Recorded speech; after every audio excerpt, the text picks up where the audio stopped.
Audio Jungle.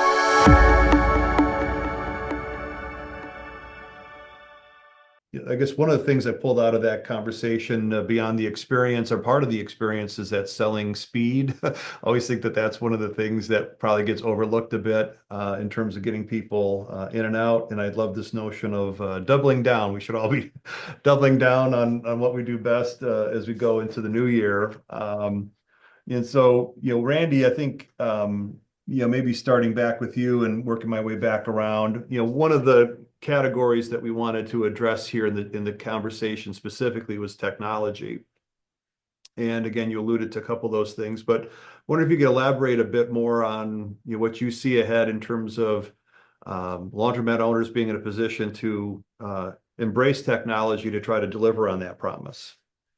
Yeah, for sure. I think one of the areas that we've seen tremendous progress in is cashless payment, right? I think again, if we were having this conversation even just 10 years ago, you'd have a lot of folks on this call saying my customers will never embrace. We're always going to be a cash, we're always going to be coin.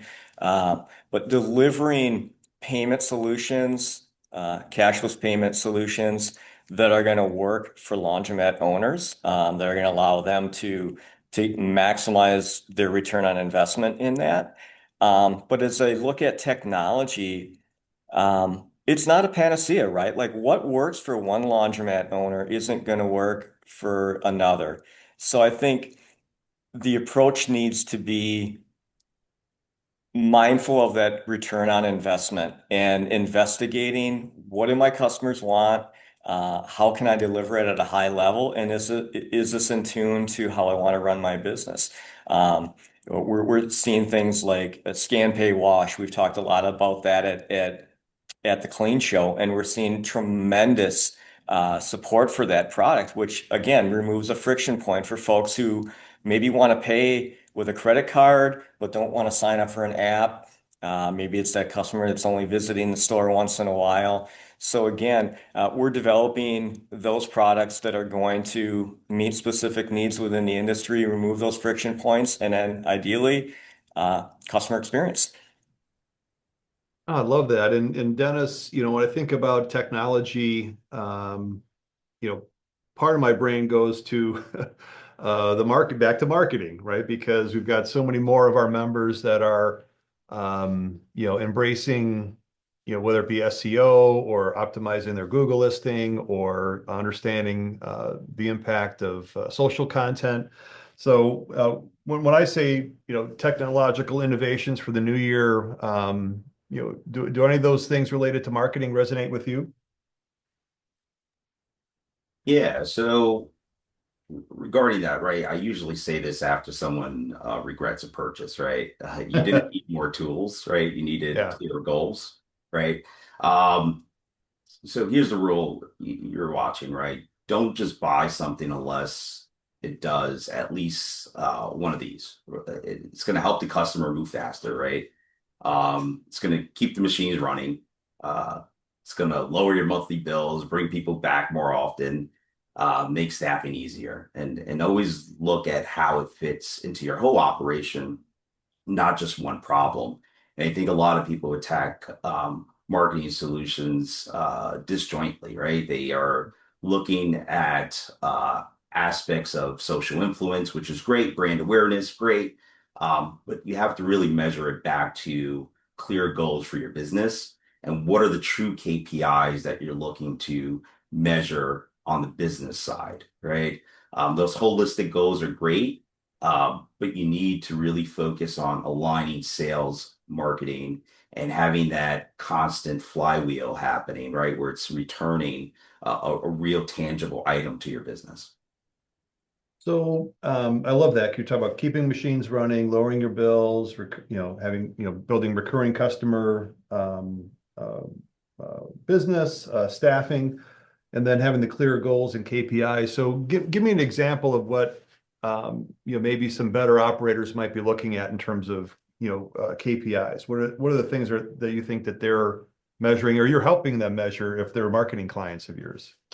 Yeah, so I mean, the real basic one there, Brian, is if you have payment systems in your store, right? And you're looking to keep those machines running, like one of those KPIs are, right? Make sure that you have clear insight into who's signing up, who's coming into your store, making sure that you train your attendants on collecting, supporting data so that way you can match it back to the marketing that you're doing online.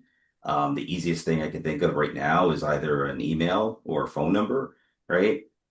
Try to align some of those metrics or data fields to those metrics. I think that's going to be the most simple example there, Brian.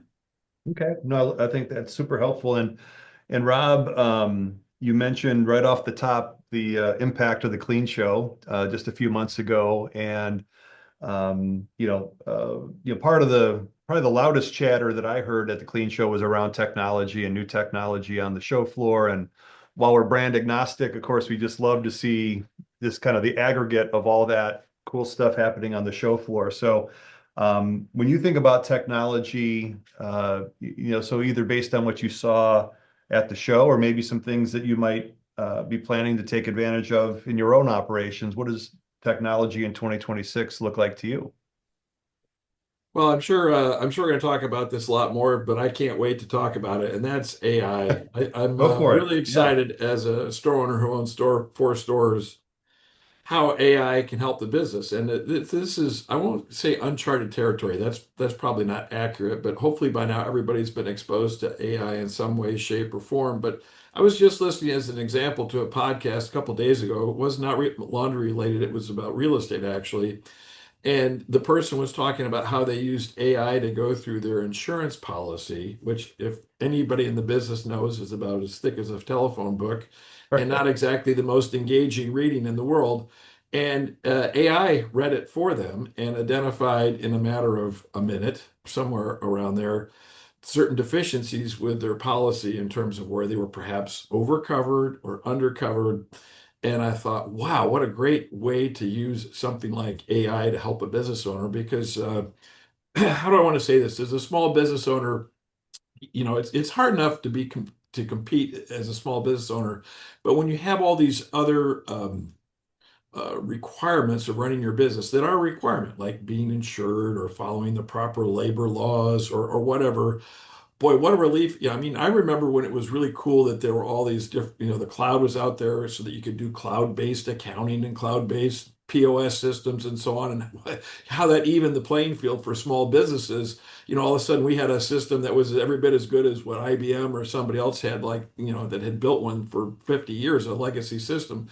Well, I think AI is going to be another equalizer. I think it's going to help everybody notch up another whole level of being able to help run their businesses. So non-laundry related, I'm really excited about how AI can help people run their business. And I think honestly, I see Dennis shaking his head. I think honestly, we don't really know yet. Okay, I mean, it's such a new technology, and there's so many different ways that you might be able to embrace it and use it. So that would certainly be one. And just to finish Randy's thought, he was talking about alternative payment systems. We've our oldest laundry is now 15 years old, almost 16 years old, and we've had alternative payment systems, including a card system, that whole time.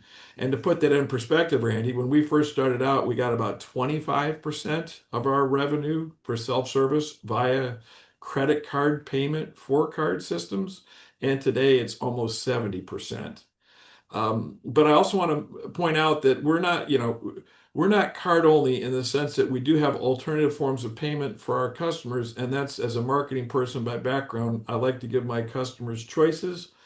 We believe it or not, we still have a couple of top loaders in each of our laundries because we do have some customers that like and prefer those for various different reasons.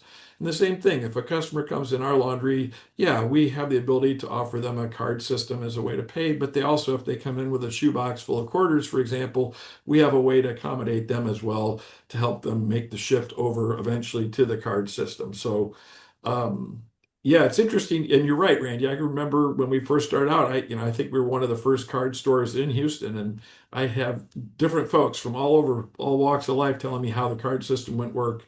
And then you heard what Dennis mentioned a minute ago, how you can potentially leverage that now through loyalty programs or targeted marketing, where you're specifically, using their phone number or email.